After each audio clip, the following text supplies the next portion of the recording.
Pindutin ko yung tour natin. Kala ko yung video camera pala yun. Photo pala siya.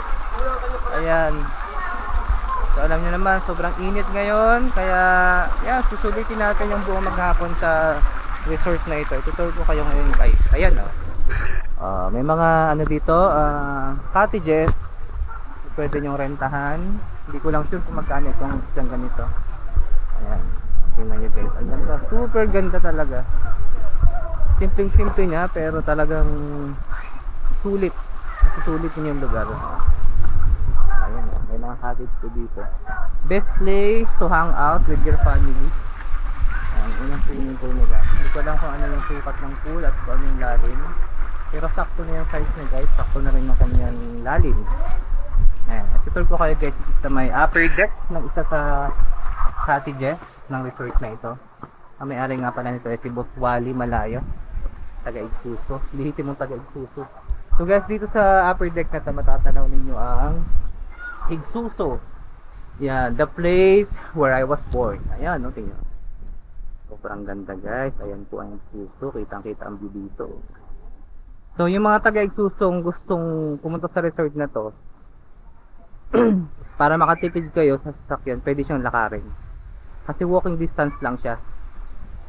Isa ito sa pinakamalapit na resort dito sa aming city. Ayan. Okay, ito yung Igsuso. Ito yung ganda ng view. Blue sky. At ang hangin guys, sulit talaga. Ang sarap ng hangin dito. Ang sarap magpalipas na maghapon dito guys. Sulit yung bayad. Ayan. At may enjoy mo yung ambience ng beach. Andun nga pala si floating cottage. Nagpipictorial sila dun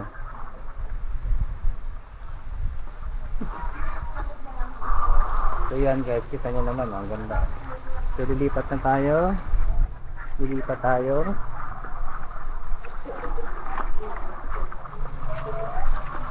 Dito naman yung control yata ng water ng pool.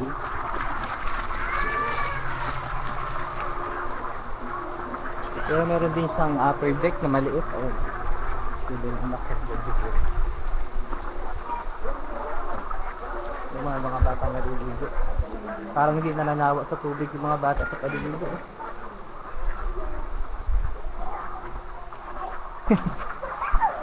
Bait ano? Hello! Hello! Say hi to my vlog! Say hi to my vlog! Hello! So, nakatingin din Parang di nalamig mga bata grabe Di ba dito ba tayo dati nagpunta? Nako, Tita Mary din, maligo na para masulit. Ayan. Tapos na kami kumain. Ha? Sarap ng hangin dito guys. Sinasyan doon sa cottage floating cottage. Bahala kayo, sisingil lang kayo dyan. So, say hi Ate Pangit. Hello. Say hi sa mga taga Cagayan. Uwi na kayo dito. Ha? May interview daw. Interview. Ano nga pala masasabi mo sa lugar na ito? Super ganda lang. So, paano mo hikayat ang mga taga-Igsuso at mga ibang turista para pumunta dito?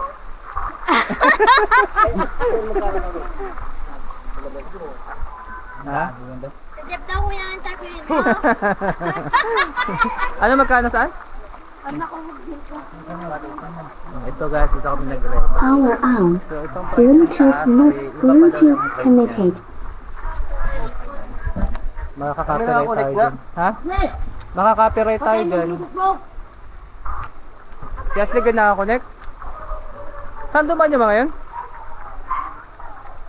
So, sobrang init na lang talaga papunta dun sa may cottage ko. Pero ang ganda sana pumunta dun. Power on. Bluetooth mode. Bluetooth connected. Nag-pictorial na. Tingnan nyo Ipa-vlog ko nga itong ano ni Boss Wally na ito. Floating cottage. So guys, pwede kayo mag-floating cottage dito.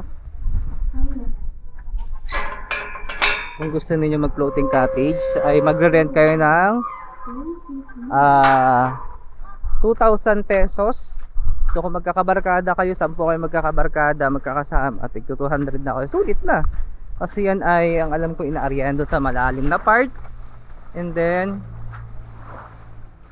yun, pwede kayo mag water activity. Pwede kayo mag snorkeling, ano pa, fishing, diba? So guys, tinan nyo naman, ang ganda ng pagkakayari, oh. Grabe, oh, sulit. Hindi ko alam kung sino ang gumawa nito, pero kung sino man siya, ay ang husay niya. Diba guys?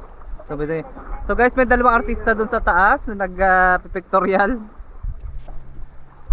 Yan. Picturean mo rin ako, Ashley, ha, pang ano, pang DP. Ito, ang hirap umakyat guys, at ang shorts ko ay maigsi yata, hindi ko alam kung bakit. Yeah. Try natin umakyat. Wow, guys, iba pala ang feeling. Wait lang, At yan, napakapugi. May isang artista dito, guys. Photographer. Uy, ka din. Ha? Maganda? So sulit guys, for only 2,000 pesos na pagre-rent ng floating cottage na ito. Dito lang yan sa may Suso. Susulit ninyo kung kayo magkakabarkada, magdadala lang ako ng food dito. And then aaryahan siya papunta dun sa laot na yon. At doon kayo mag-water activity. So ganun baga. Tingnan guys ang tubig, ang linaw. So pwede kayo mag-fishing. Diba? Para masulit din talaga yung water activity. So magpo-photo bomber tayo dito, video bomber. So yun, oh. Ayun sila, oh. Diba? So yun yung kabuuan ng resort. So yun lang guys. Okay na yan. Okay na yan. Sobrang pa. Ako pa. Ikaw naman. Saan ako saan? Galingan nyo ha.